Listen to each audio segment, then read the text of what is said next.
This episode is brought to you by Indeed. Stop waiting around for the perfect candidate.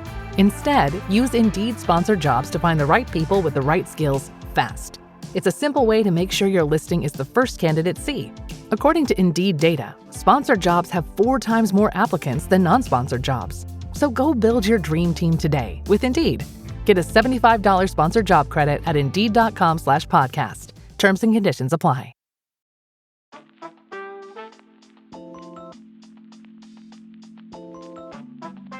Hey, it's Meredith. You're listening to the Afternoon Snack Podcast. Today's episode, we're going to repeat and elaborate on a topic that we've talked about before. The topic is the 4 metabolic toggles, or the unique physiological scenarios that one gets themselves into when combining exercise and nutrition. They all have applicability depending on the athlete, person, season of life, what they're doing, but they're not all applicable for everybody. And what's best for you may not be intuitively what you think is best for you. So there's a lot to unpack in this episode. There's a lot to learn. And what you're going to walk away with is a better understanding of how your exercise and nutrition combine to help you move towards your goals. And then what situations and scenarios you probably want to steer clear of. Hope you enjoy.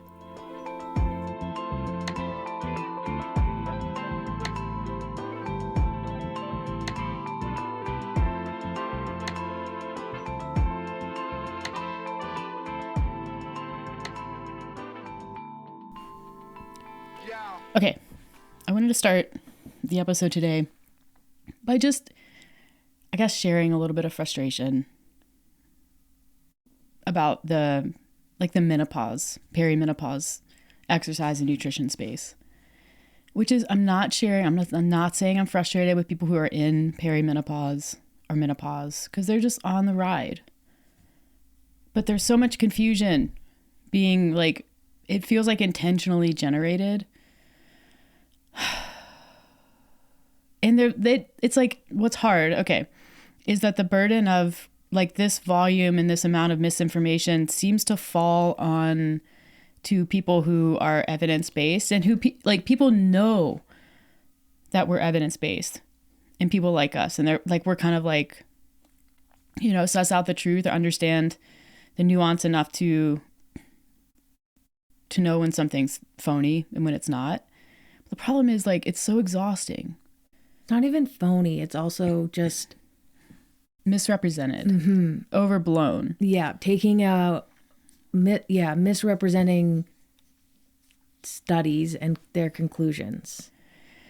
It's the amount of energy that goes into correcting misinformation, debunking it, bringing in nuance is orders of magnitude more than it is to put it out there. And it's hard when people are coming to us and people like us and sort of hey, I saw this. Is this true? It's so much work to comb through that, and you want to help, but it's exhausting. I think what's even more exhausting is when people come to us and say, well, that's not what I heard. So they're not even asking us if what they heard was wrong. They're not thinking critically.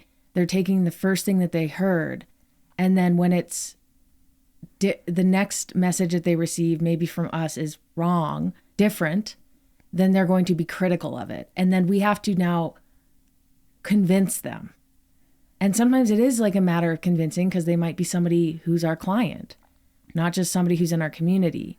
It's a client that's no, but what about this? And you have to really yeah, because you don't want certain people to feel like you're not taking care. But it's the burden of proof is on the person making the claims. And so it's all right, well, where did you hear that? And did they provide citations, or what where are they getting this information from? And it's it's extra hard when it's someone like Stacey Sims, who she does rely highly on her credentials and sort of, being the de facto expert in women's health and saying I understand the data and the context, and I don't need to provide citations, and I don't rely on meta-analyses and this and that, and you should just trust me because of who I am. And it's so hard to argue with that, especially when people are well, she's a PhD, she's a doctor, and you're not. And it's that doesn't mean that person is being honest or representing research correctly or even understands physiology, which like time and time again, Stacey's gotten on podcasts and just like been incorrect, like fundamentally incorrect. And so it's like, that's the fight right now. And, I don't spend a whole lot of time like answering DMs. I'm just kind of like, I would unfollow whoever this is. If they send me, if somebody like, it's people that send posts and like, what do you think of this? And I'm like, I think it's mostly taken out of context. Like, I don't know what to tell you. But yeah, it's exhausting. And then, you know, people, the natural question, I think, when there's so much information that's floating around out there, about, you know, the unique physiological attributes of perimenopause and menopause and women who are in that phase, in that transition, it's natural to look at an exercise program or a nutrition program or whatever and ask, is this appropriate for people in perimenopause? Because it's like, you've been told that it matters. You've been told that people in perimenopause should do something different than people who are not in perimenopause. Or they haven't even necessarily been told. They just see that there are specific perimenopause training programs. So the logical conclusion is that, oh, I should be doing something very specific for the stage of life that I'm in. Yeah. And it's like when they see an exercise program that they have some interest in, but that program isn't like, you know, perimenopause programming or for women in perimenopause, then it's kind of like the assumption is like, well, this is obviously like, this isn't for me. You didn't write this for me. And it's like, no, I just didn't I didn't market this at you. And those are two different things. Really, like when that question gets asked, when you look at the statistics, which is like fewer than 25% or so of women even meet the like recommended days of resistance training. And that's across all age groups. So I think a lot of women get to that age and they don't have a base of training. They don't have years of consistency.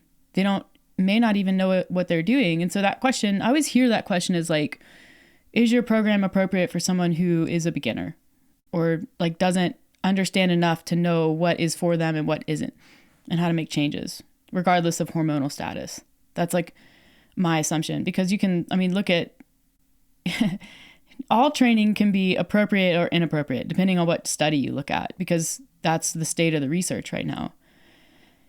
And there's more that will come out. I'm certain that with more data, what we will see is that balanced strength and conditioning is as effective for people going through the menopause transition as people who aren't. And I think that might sound frustrating because I think people want something that's like for them, but really what that should sound like is a relief. And regardless of hormonal status, you can still make progress in the gym. And we put up a post maybe last week or 2 weeks ago that was on that topic. And there were a few people that commented and asked like, well, what about women who do have experience in the gym and who do have years of training under their belt? Like, you know, the reality is people who don't have that are they can gain muscle through that transition just fine. They don't see the loss that you would expect. And it's like, well, what about people who have this training age and this experience? And that's being looked at. Like there are studies ongoing, there's clinical trials ongoing. That population of people is quite small, so it's kind of hard to like get study subjects together. But like the difficulty is decoupling hormone-related muscle loss from age-related muscle loss. That happens independent of hormonal status. So it's the same type of loss that you would see in men. And so it's like, when you think about it, so let's say the impact of, if you compare a person with, like a woman with a high training age, someone with a lot of training experience who gets to the menopause transition, compare that person to someone who's coming in without a lot of training experience. So you kind of visualize it as like, I don't know, a jug of water, like a container. So the impact of aging, not even hormonal status, but the impact of aging is that your container gets smaller, like your potential for muscle growth, like that ceiling gets lower. So when you think about it, let's say you get to the age of 46 and you're someone who has a lot of training experience. So you have like a 4-liter container, but so does that person who doesn't have any training experience. Your container is the same size. If you have a lot of training experience, you have that 4-liter container and it's full up to like 3.8 liters. So as as you lose container size, because that's the impact of aging, you're going to lose water with that, because you can't put 3.8 liters of water in a 3.5 liter container. But take that other person who has the same size container, 4 liter container, but they're only like at 1.5 liters. That person can lose volume capacity and still add fluid. You can still add water to that container. And so even though total capacity is going down, the experience is different. You know what I mean? Mm-hmm. So you can still gain within your potential at any age, but you have to understand that maximum potential is just lower. So if you're operating closer to the top end of that potential because you have all of that training experience, your training becomes not necessarily to gain, but to maintain as much as you possibly can while that reduction is occurring. And so knowing that that's the age-related factor, you then have to decide, how are we going to design the experience to understand the impact of hormones against that backdrop that's happening independently of hormonal status. So there's a rabbit hole. Well, I like it. I also think that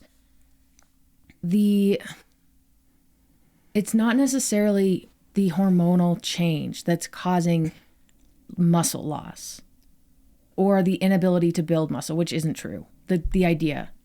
It is often the effect of the symptoms that can come with the menopause transition. Right. Like not sleeping as much. So you're tired. So you're not training. Or you're not training as intensely, or you're skipping exercises or sets or reps.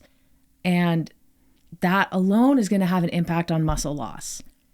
And it's not because of your hormones per se. It is because you aren't training enough. Yep. And that can be, like, to a degree overlooked when this belief that you've developed by the dialogue in the space is that you lose muscle with menopause, you become a victim to it. Mm-hmm. Whereas if you realize that you're not training as much because your motivation is low, because you're exhausted, then maybe there's another option. Maybe you train tired, because there are also other studies that show that if you're underslept, it's still better to train. Mm-hmm. That's chronic. If you miss a night of sleep, you don't need to train the next day if you are getting consistent sleep generally. But if you are a chronic undersleeper, whether it's because you just aren't sleeping or because you have young kids or whatever it may be, it's been shown that training is still a good thing to do. And maybe you have to dial back the intensity or focus just on, very just strength training. And then like zone 1 or zone 2, you're not doing the HIIT exercises that can be extra stressful on the body. Yeah. But it is often the symptoms of it. It's almost like when you think about an SSRI, like an anti-anxiety or antidepressant pill, like Lexapro, one of the symptoms, side effects, is fatigue. It makes you feel tired. Right. And I think another symptom of it is weight gain. But the medication itself isn't causing weight gain. It's because it's most likely making you feel tired, so you're moving less, potentially eating more, and creating a calorie surplus. It's not the pill itself. Yeah. I mean, it's the same, like, look at GLP-1s. Like, one of the common tropes and misconceptions with GLP-1s is that they cause muscle loss. And it's like, they don't cause muscle loss. That's not what they're doing. What does happen is that often people on them just eat to such a deficit that they can't support even muscle retention. So it's not the drug. There's no direct mechanism for that, but it's the environment that it creates. Mm-hmm. And so then it's like, and for what it's worth, that is largely even the muscle loss thing, like that can be mitigated. And so, I mean, we're seeing that in the data, but when you like, to go back to the hormones, does it matter? Like I always go back to that question where it's like, does it actually matter whether, a reduction in estrogen causes muscle loss directly or not? Like the end result is the same. I don't think it does. And this is the problem. Like, even scientists can get really, really stuck in the weeds with mechanisms of action and understanding, like, whoa, estrogen decline actually doesn't cause catabolism to the degree that was once believed. And it's like, so, and what would you like us to do with that information?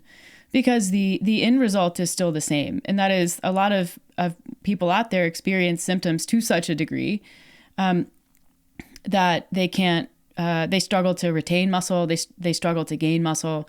They struggle to do the training programs maybe that they once did. They struggle to jump in and do a higher intensity program, but they don't know that there's necessarily another option out there. They don't know that you can actually just do like zone 1 and zone 2 and strength train.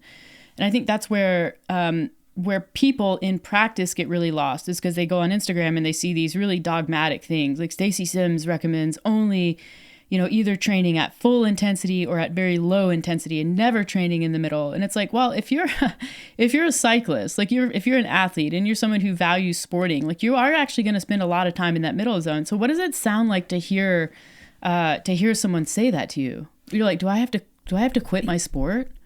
That is what you would hear. I either have to pick being good at biking because that's the training protocol that has been shown to work, or I manage my symptoms or the effects of perimenopause and the symptoms that are a result of that. Well, here's the reality. Even if you do that training, let's say you just like, all right, I can party with zone 1 and zone 2 and strength training, or like high intense, whatever the recommendation actually is, it's not going to change your symptoms. You're going to feel the exact same. And there's a lesson in there. And what that lesson is, the reason why those recommendations are made and the way that you apply this to the individual is not, well, I have to do exactly what Stacy Sims told me. The way that you apply that to the individual is like, the reason why that works for a lot of people, not everybody.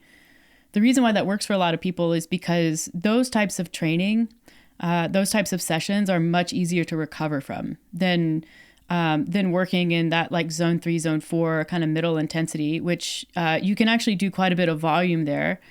That's where recovery becomes a problem. And if recovery is a problem, not only is adaptation a problem, but your motivation to continue doing that is going to become a problem. So it starts to impact consistency and sustainability. So that's the whole conversation. You're not going to feel better. You're just going to be able to show up and do it, maybe. But that also means that you might be a person that can show up and do more intense training than what's being recommended. You might fall in the middle. Like, that's why we need to avoid these like generalities and dogmatic approaches, as if doing a type of fitness that doesn't fall directly in those parameters is somehow going to damage you or cause reverse progress or something like that, when there's literally zero evidence that supports that. Yeah. I mean, it's not that dissimilar from people asking, is this program good for somebody who has a really intense, stressful job? Yeah. Is this program really good for doctors who have shift work and are on call? Which I always want to ask the question, like, is that you? And then follow-up question, have you tried it? Mm-hmm. Follow-up question, if yes, how did it feel? I think we, as people, but definitely women, are so accustomed to outsourcing our feelings to others. Like, tell me how I feel. Tell me how I should feel about this. Mm-hmm. Instead of just asking the question, how did that feel for me? I did a whole week of this training that was new to me. How did that feel? And like, did it feel good? Did it feel bad? Did it feel appropriately difficult? Did you like it? Was it fun? Why are we not asking these questions more often? We're just like, it's like, are we under such a time crunch that you just need to be told exactly what to do, even if you fucking hate it? Yes. You know what I mean? That is actually so true. Yes.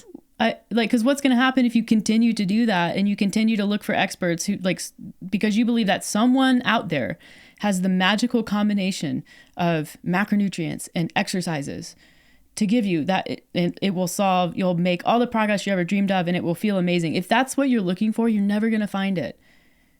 And you're never going to learn. You have to ask those questions. The most important question is not, will this work for this type of person? The most important question is like, can this work for me? Mm-hmm. And how do I feel about it once I try it? Try it. Success is not as important as effort. Success is not as important as being successful is not as important as just trying something. Yeah. Because if you don't try something, you can't waste your time if it fails, but also you can't have success. But that's that's why I think, I'm going to try to explain this, why women or people who are going through the menopause transition find a program that is geared towards them in this stage of life are more likely to have success with it because they believe it's for them. Mm-hmm. It's the same as if somebody signs up for our program because they believe that we know what we're doing. Right. Regardless of whether they're in the menopause transition or not. There has to be an element of trust. As soon as you start doubting it, then that's a problem. So I think, yes, try it, see how you feel, but there also has to be a level of trust in where you're getting it from. Right. It has to be from a source that you trust or you believe in. Yeah, and it has to be good programming to a degree. Like, but for some people, generally, they think that if there's the word perimenopause in the training program title, that is going to be enough. And even if it's not the best program, if they're doing it, it's better than something that they're intermittently doing because they don't truly believe in it because it doesn't have the perimenopause word in the title of it. Yeah, I mean, the right program is, and the best program is the one that someone will do. Mm-hmm. And so you do that program until it stops working and you become more specific when more specificity is required. But the trick is when the program is unnecessarily specific right out of the gate. Because then it's like, are you leaving something on the table? Maybe. But again, like, do it until you find the deficiency in the program, which you will find. And just understand, like, when you get to that point, it's not a deficiency in you, it's a deficiency in the program. Mm-hmm. So just, yeah, like there's a fine line there. Like I say that, but then as I say it, I'm like, ooh, not all programs are deficient. Sometimes it is the person. So it's also understanding, like, and being honest with your consistency with it. Like, 'cause like, we've all had these people where you onboard them and it's like, this is what I'm doing for training. I do it X number of days per week. I'm not seeing the results that I want. And then you actually start working with them and it's like, okay, well, you said you were doing 5 days of training a week, but you are consistently missing 3 out of the 5 days that I'm giving you. So actually you were only doing probably 2 days of training per week. So it would be more appropriate for me to write you 2 days of balanced training per week. And then maybe we can add a third day once we have some consistency here, because what this has to feel like to you is that you're just failing, and eventually that's going to get really embarrassing for you and you're going to quit. And then you're going to take this to another coach and you're going to say, well, I was doing 5 days of the tactic programming and it just wasn't working for me. And it's like, there's a level of, and no shade, because we can all become very disillusioned with ourselves. But you have to be honest with what it is that you have had consistency with, and what it is that you have not had consistency with, and what is the root cause of that? Where is that coming from? Right. Okay, so for the people who are confused, the answer is our program. It is good programming. It's appropriate for most people. That's it. I mean, it's like, I'm not going to hard sell it. If you want to do it, do it. It's $25 a month. I mean, like, I think we're the best bargain on the internet, but what can I say? That was a rabbit hole. We were going to talk quickly, I think, because it's springtime and that's the time of year where people get really body focused because, Bathing suits, beach bodies, and try to cram in a whole bunch of fitness and nutrition in like 3 months.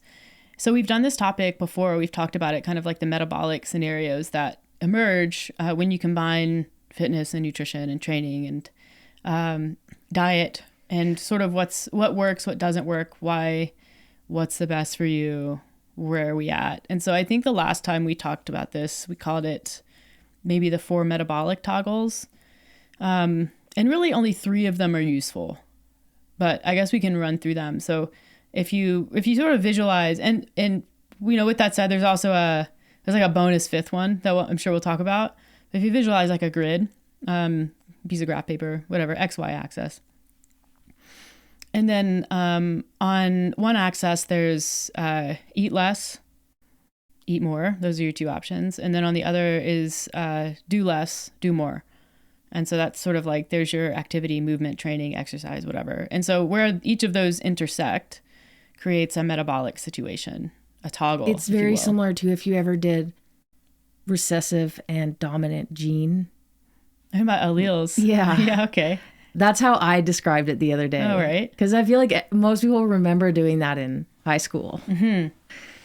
Yeah. If you've ever genetically engineered a bean Yeah. in school, it's like same. Yeah. Yeah. So those are the kind of the 4 primary scenarios. So you have eat less, do less, eat more, do more, eat less, do more. Did I say that one?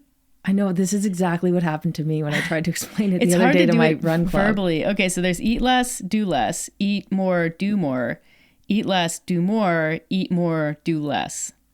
And then the bonus 5th toggle is we'll just call it like eat appropriately. Eat what you need for your goals. Like maintenance.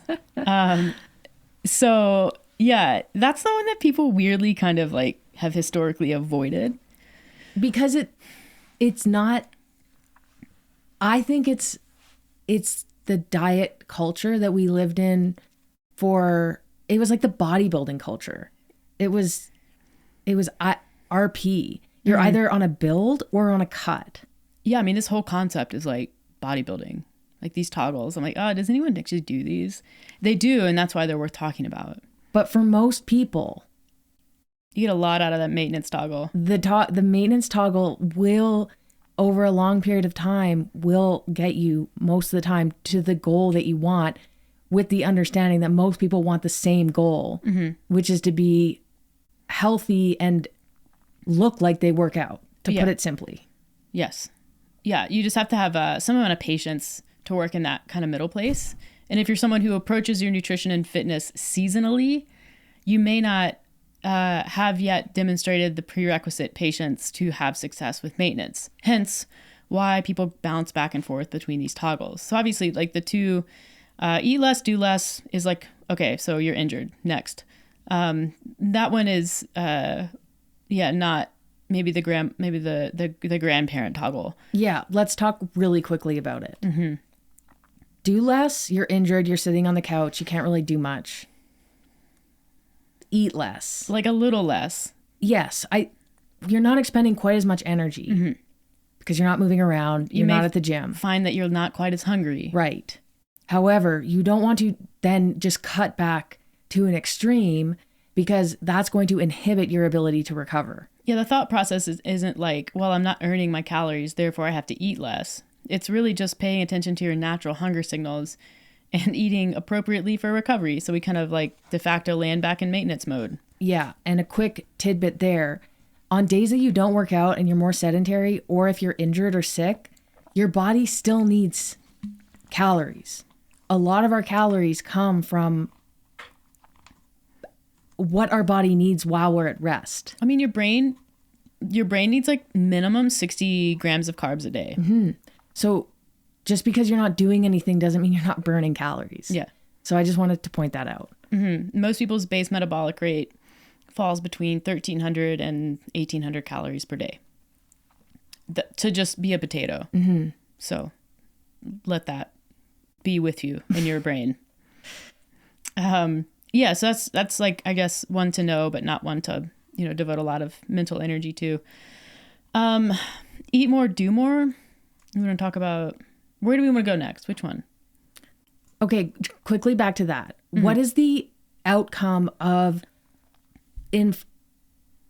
from a standpoint of body composition, if you were to do something for a period of, let's say, 6 to 8 months? So if you're eating less and doing less, you're injured, you're sick, you're recovering from REDs. Well, actually, let's throw in another scenario that may actually be useful to talk about. Off season. You're out of race season. You're literally doing less because you're not prepping for races. So this is like relevant for endurance people. Yeah, right. So in that scenario, you would likely reduce your intake again, because you don't literally just like don't need as much food, because you're doing fewer hours on the bike, fewer hours out on the trails, whatever it is that your sport is. That is a good time to, like, that natural reduction in intake is a good time to increase food quality. So you think about it like, it's also a good time to get blood work done, but because especially in endurance sports, you see such a high intake of refined carbohydrates and simple foods during the season, because that's necessary. you almost want to maybe flip that a little bit in the off season and do more fiber, more whole grains, kind of like across the day, not just at your big meals, herbs, spices, things that are really health promoting. And I tend to be quite filling. So if you're someone who struggles with off-season hunger, or you get used to a certain amount, and then maybe you're someone who just notices your hunger more when you're not as active, that's a really good reason to throw in some higher, more nutrient-dense foods. Yeah. Yeah. So what were you asking, body composition? Yeah, I mean, your body composition, it depends on how long and to what degree you are sedentary. Mm-hmm. If you're still active and you're just taking it down a notch, there's probably not going to be a huge change over the course of a couple of months. No. If you're changing your whole training scenario, then yeah, over the course of several months. But it takes a long time for your body to lose muscle. Mm-hmm. So if you're injured and you're worried about losing muscle or fitness in like a couple of weeks, it's not really going to happen. You might lose a bit of fitness, but it comes back really fast. Yeah, and there's like an epigenetic component. So muscle development is learned. Mm-hmm. So there's, even when your body's like, all right, well, we don't need to retain this muscle because we're not doing as much. So it shuts off some satellite cells. Maybe you see, a bit of like air quotes atrophy, but you just see like a reduction in mass. Those your cells retain that memory, because remember, like muscle cells, we're not doing cell division. Like we're not doing mitosis. We're doing, really, it's like an on off. It's like, are we using what we have access to? You have all the muscle cells that you're ever going to have. It's just turning them on. But it's like, think about it. Once they've been turned on before, the speed at which they can be turned on again is so much faster, because you retain that memory and that capacity to do it. So it's like a lot easier always to retain than it is to build. But understand, if you have experience and you've built muscle in the past, even if you have an injury or something happens, it's still a lot easier to get it back than if you didn't have that in the first place. Yeah. Yeah. Yeah. Which also means that if you can do anything, it can be very helpful. Yeah. And if you're unilateral, like if you've injured an arm or a leg, there's lots of research that shows if you train the other arm or leg, it supports, muscle retention and satellite cell activity in the injured side, which I think is really cool. That's so cool. Mm-hmm. Okay, moving on. Yeah. Let's do eat less, do more. The one that people naturally want to do. This is the big one. Yeah, this is like the springtime toggle. This is the runner toggle. Yeah, I mean, it's like diet culture toggle. This is the like gym girl elliptical toggle. Gotta burn calories. Gym girl is very sexist. I want to say like girl can apply to all genders. Yeah, there's plenty of bros. Yeah. And those. It's like gym girly, elliptical girly. It can also be a man. Yeah. It's just elliptical bro. I'm sure they're out there. Yeah, I mean, welcome to diet culture. Nothing against the elliptical. Welcome to the Special K challenge. Mm-hmm. Yoplait, 100 calories for breakfast. This is, if you're like a millennial, if you grew up in the 90s, like this is in your DNA. Yeah. This particular way of eating and exercising.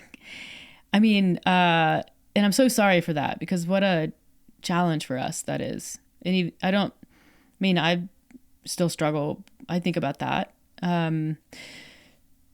But it is a very limited usefulness, because it lacks, it lacks sustainability, and ultimately it's just not conducive to progress.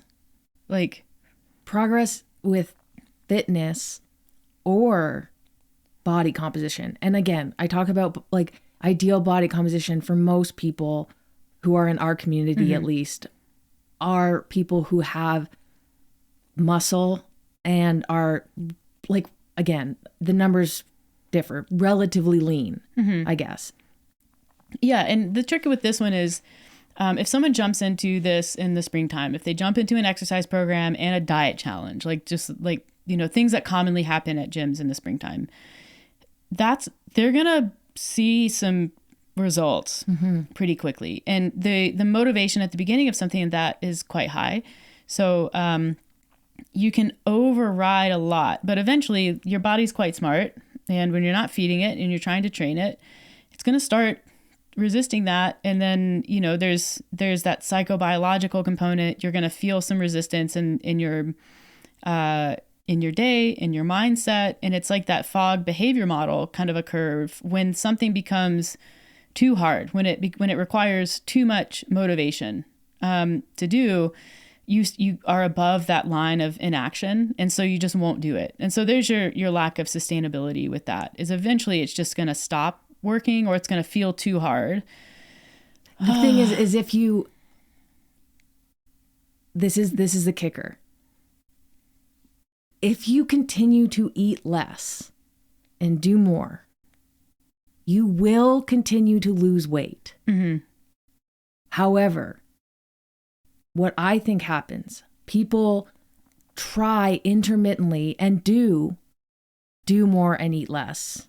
But because it's not consistent, because it will be so hard for them to do more, eat less. Like, get all your exercise in, get all your steps in, eat your 1,400 calories.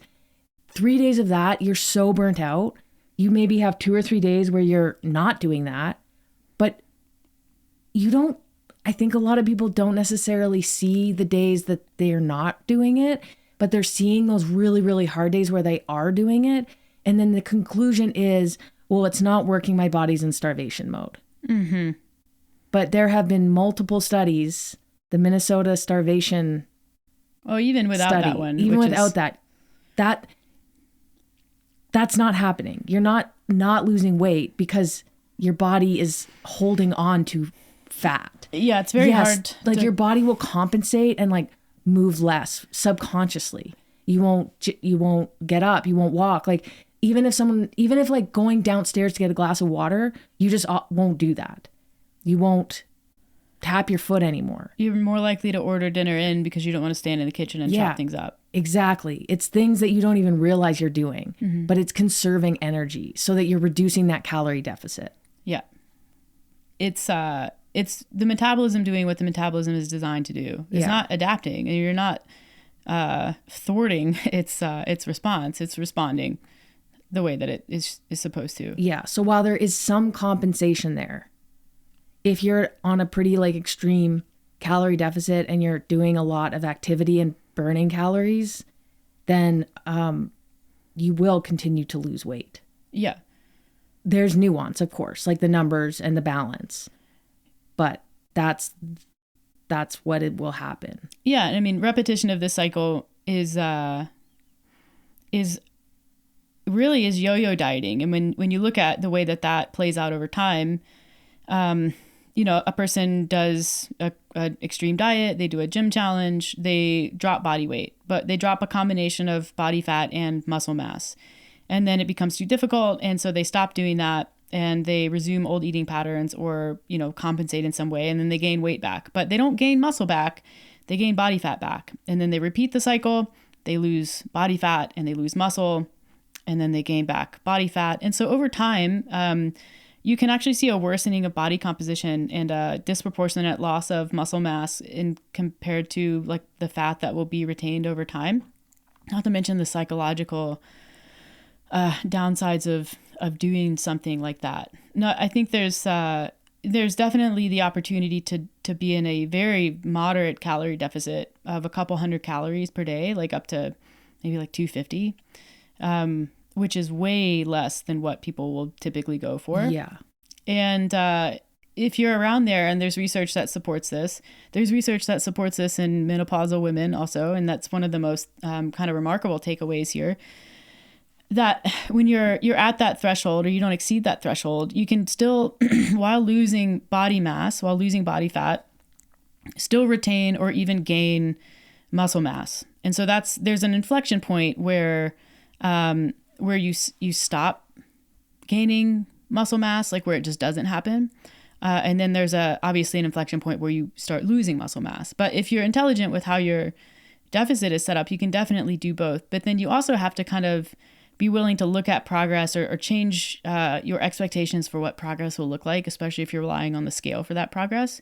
Because if you're gaining muscle mass at the same time that you're losing body fat, you're definitely not going to see a linear reduction in body weight, or you may just not see the reduction that you expect to see. And so I think Alan Aragon posted about this a month or so ago, but there's this study that was done. It was like 2,600 people. So a pretty large study that correlated essentially a reduction in waist circumference to an amount of body fat loss. And so what they found is on average, when a person loses 1 inch from their waist, that correlates to about 6.5 pounds of body fat or of body weight loss, which we can assume is mostly body fat.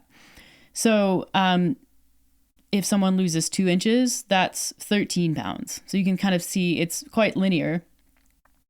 But if someone is combining a moderate calorie deficit, so they're eating a little less and they're doing a little more, which is the most useful way to use this toggle, they do that for 4 months and they lose 2.5 inches on their waist. That, like, let's call that, let's just call it 6 pounds per inch. That's like 15 pounds of weight loss or 15 pounds of fat loss. But when they get on the scale after 4 months, they only see that they've lost maybe 10 pounds. And that's disappointing. They're like, well, I've been at this for 4 months. How can I have only lost 10 pounds? But when you combine that, and this is where like helping people understand and like educate them is so important. When you combine that loss with the waist size reduction, so 2.5 inches, what you see is there's a net loss of 15 pounds of body fat and a net gain of 5 pounds of muscle, which is going to have a tremendous impact on visual body composition. And what's not mentioned here in Alan's video is the metabolic effect of gaining 5 pounds of muscle. It's like compound. Yeah, this is like, when you know about, like, there's very few things that are similar to compound interest in health and fitness, but gaining muscle mass is one of those things because fat is metabolically not active. Muscle is very active, which just means it burns, it needs energy at rest. It burns calories at rest. So a person who gains 5 pounds of muscle, your base metabolic rate is going to go up. And if you keep doing that, if you gain 5 more pounds of muscle, your base metabolic rate is going to go up. So you're just becoming kind of a calorie burning machine, and you might need to increase your intake a little bit. Like you could still be at a deficit. Right. And so there's like, that's that education. And so it's the progress is only disappointing when you don't understand the context in which the progress is made and all of the progress that's being made, not just your relationship with your scale and with gravity. So that's possible. That's possible in that zone, in that toggle, but it has to be done methodically and carefully and for a little longer than like a 30-day gym challenge. Mm-hmm. Yeah. Yeah. So that's that one. Can be used in short periods of time with the right numbers. Sure. You can, as long as you're in that window, you can kind of, because remember, we're not creating metabolic adaptation. We only need to take breaks from that for our minds, really, like the psychological side effect. But if you're not dabbling in 500 to 800 calorie deficits per day, you may not even feel like you need a break on it. On average, you're going to have days in there that are a little bit off and different where you go eat for enjoyment, and you should.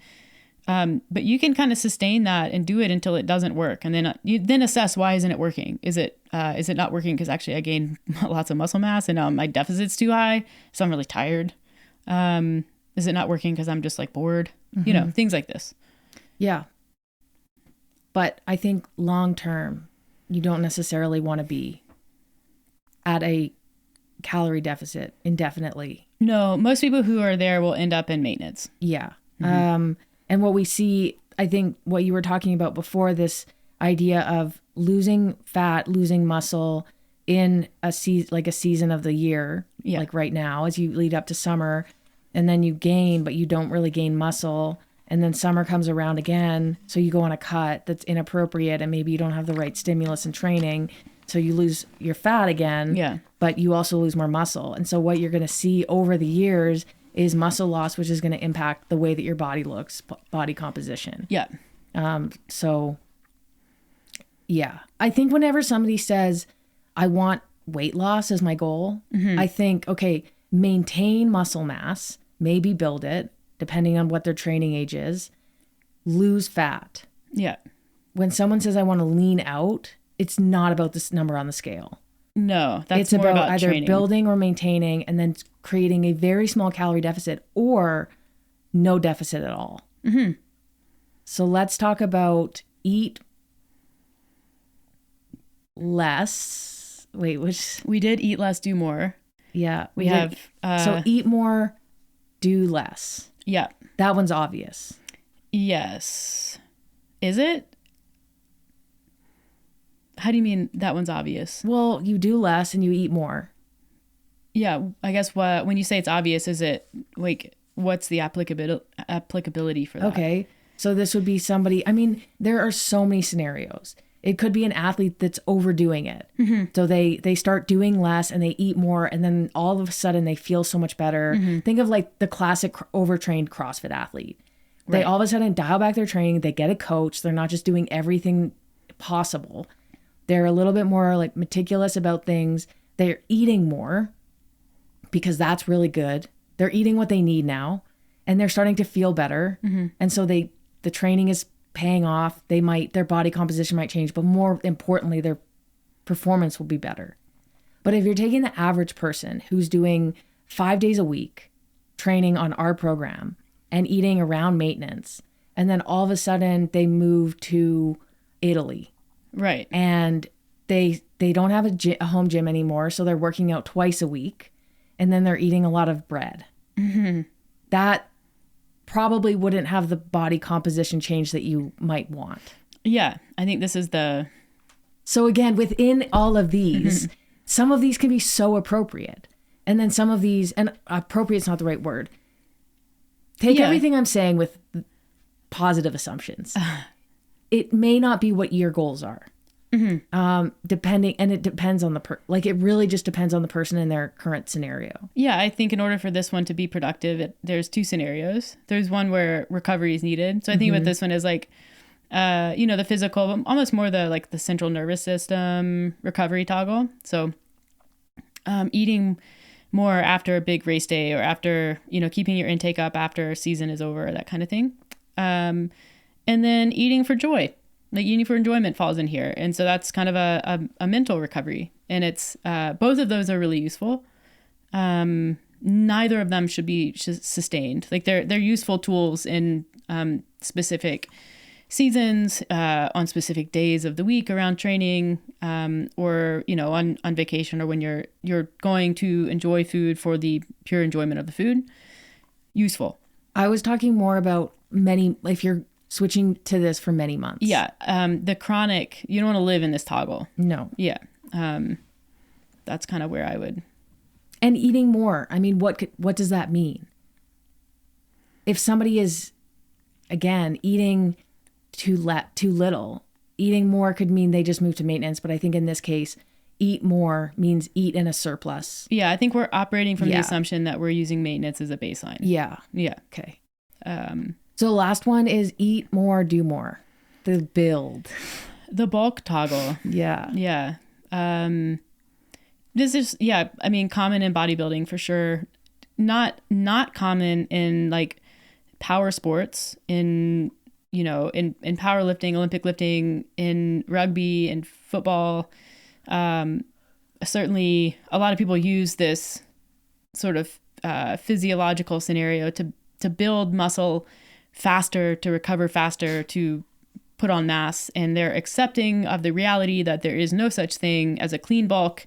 And when you put on weight, you will put on some amount of body fat with it. Depending on your genetics and the type of training that you're doing, you can certainly bias that towards lean mass as much as possible. But some people when they do this, they just don't. They put on lean mass, but they put on, quite a bit of fat mass too, which is fine. If you flip it, it tends to come right off. And it just, a lot of it depends on your appetite for that process. I don't see a lot of utility in it for people who are not in power sports, unless you just like the process of it. That's it.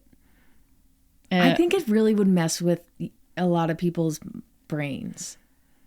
Yeah, to see their body changing drastically like that. Definitely does. Yeah. Like they've done research on that. Yeah. Like, I mean, to see your body really lean and then to go back to a bulk, that would be Yeah, I think challenging. the bodybuilding challenge is seeing your body really lean. Like, because even, it's not even going back to bulk, going back to a normal looking human being, it's hard for people. Like, talk to anyone who's done bodybuilding before and they're like, yep, that jacked me right up. Welcome to body dysmorphia. So, but yeah, certainly going the other way, I think would be even more challenging. Most people don't have the appetite for it. No, literal appetite either. Yeah. Like they actually can't eat I've that much. tried to get people who struggle, so they struggle to build muscle, they struggle to gain weight. They're just that type of person. They move a lot. Most people, they're like, they don't want to eat that much. Yeah. They don't want to eat that much protein. Yeah, I mean, there's you're pushing protein up above like really like 2 grams per kilo body weight is where a lot of people end up. That's a lot of protein. I was lean mass. I read a long time ago, you know, you see these, and who knows how true they are, but you see these actors talk about what they've had to do to change their bodies, and more specifically men, but they'll talk about walking around with a cooler of burgers. Yeah, and that's just people, the meat. Those are people who are doing, I mean, at least people are being more open with like the anabolics that they're doing. That's in addition to those, you know, because you can't, okay, you want to take anabolic steroids, cool. You still have to eat like a monster. Yeah. Like it doesn't put mass on you. It's not what those, No, that's not what those do. You need something to build. Yeah. It's the building blocks. Right. And yeah, it just seems awful. Yeah. I mean, for me, I'm not a big eater, but, and yeah, you're not just like eating whatever you want. Like if you're doing this for specific goals, it can be helpful to have certain macros. And you also don't want to have the health impacts of eating a bunch of saturated fat. Yeah, I mean, that's a huge problem with this, is you can actually get yourself into some bad health. Yeah. Outside of the bodybuilding space, I think you see this certainly in endurance sports where your season ramps up, you're doing more, you're eating more to support, training, racing, recovery. But again, like all things equal, you're kind of looking at eating at maintenance. Just your maintenance goes through the roof. That's all. Yeah. Because it's based on your activity. Speaking of which, you need to make me more muffins. Okay, I'll get on that. Okay, let's talk about maintenance phase then. Eating enough for your goals. Yeah. Eating appropriately. Long term. Yeah. This is the kind of the sweet spot, I think. And I think, I think that it is the sweet spot. And it's figuring out, for a lot of people, it's figuring out what that is. And then learning how to maintain that without assessment.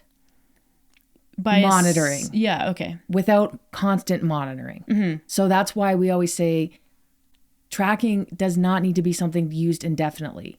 It's more of a tool to figure out like what your maintenance is, figure out what that looks like, whether you're having a busy week or having a really structured week. Over time, you just learn. You learn to listen to your body. You learn to understand where your hunger cues change and why. And then eventually, over the course of time, you can maintain and continue to build if you have a really good training program without monitoring. And it just becomes something that is your life. It just is there. You don't have to worry about it. Yeah. I mean, you develop a feel for it. You develop a routine around it. And then understanding too, and you understand this as you go over time, your body and your metabolism is not a bank account. You're not either, you're not trying to match spending and earning. You're not going to immediately store, every calorie that is in excess of your, air quotes, maintenance calories. And you are not going to put yourself in a bad situation if you undereat from time to time. Like, we're working on averages here, and the human metabolism is designed to compensate for those things. If you eat a little bit more for a day or two, mostly your body's just going to run a little hotter. It's going to take a little more energy to digest, and it's going to expend those calories in a way that makes sense. It's not just like, oh, we're going to store these. And then, same way, if you undereat, your body is going to notice that, and it's going to downregulate some things. You're not putting yourself in a terrible situation until it becomes chronic or very extreme. So once you start to feel that and you start to notice these like day-to-day oscillations and even need multi-day oscillations, you're like, well, I kind of like, under fueled this weekend, but things are feeling okay. You become more accepting of the flexibility, the ability to be flexible, and the belief that that is true, which it is. And that's really important for that sustainable routine, because then you're not so like married to the numbers and meal prepping and only eating what you can account for. It's like, oh, this is fine. Or living into what you think the impact of just the day before will have on the following day. Right. Like, oh, I underate yesterday, so my performance is going to be low today. Yeah. Well, not necessarily. Mm-mm. It will be if you believe that. Mm-hmm. But I think over time, especially if you are somebody who trains or you're an athlete where you're keeping track of your performance, you realize like your body can do a whole lot when it's not in an ideal condition, and vice versa. It can do a lot, or it can have a bad day when you're perfectly fueled, perfectly slept. Like you just kind of learn that there's going to be those ups and downs, and you do your best to like do the things that are going to help performance. Yeah. But you also learn that you don't have to be meticulous about things to have optimal performance, and that allows you to live your life. Well, I think that mindset gets easier when you realize you're not trying to make all your progress for the next 3 years during this 3-month period of time. Like it's you don't need to light your hair on fire because bikini season is coming up or whatever it is that's motivating you. It's a long process. It takes time, and it is a hell of a lot easier to accept that and operate on a multi-year timeline than to try to condense progress into only a couple of months, which will never work. Sorry. It's not how it happens. Yeah. Yeah, I think for most people it's who come to us and they're like, I'm not happy. I want to be healthier. I want to be lighter, leaner, whatever it may be. That's the fact of the matter. That's most people's goals. Yeah. And so it usually means that they go on a conservative deficit. We get them on a training program that makes sense for them, usually one that helps build muscle and has some other cardio aspect to it. They do that for a while, and then eventually they just kind of move into maintenance, and then they're good to go. And that's kind of it. And their goals may change. Okay, now I want to run a marathon. Then you do that. Okay, well, now I want to do this. Yeah. And that's kind of it. You're not, when you hire a coach and if they're pulling you back from these, they're constantly changing your macros and you're up and down and there's all these different things that you're doing.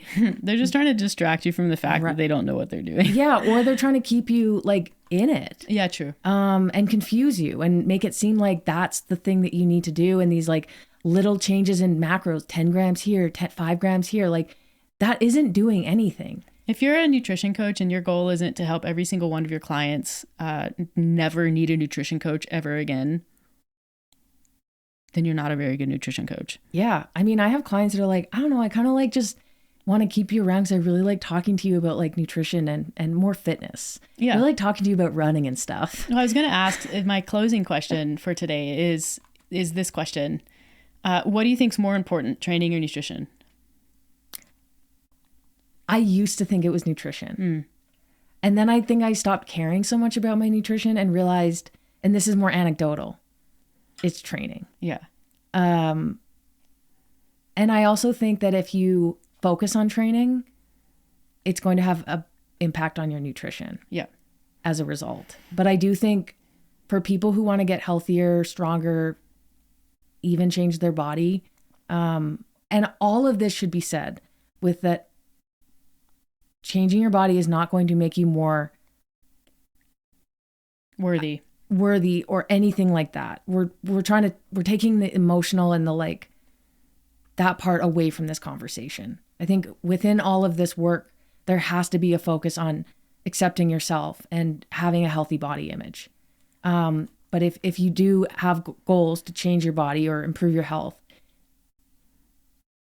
it's fitness. Yeah, I think what you do for training just not only sets the tone for your goals, it also is very orienting for a lot of other habits, including nutrition.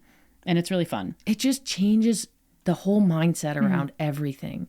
You get someone on a good training program, you get them to see improvements in strength, you get them learning new skills. It's a game changer. It's a game changer.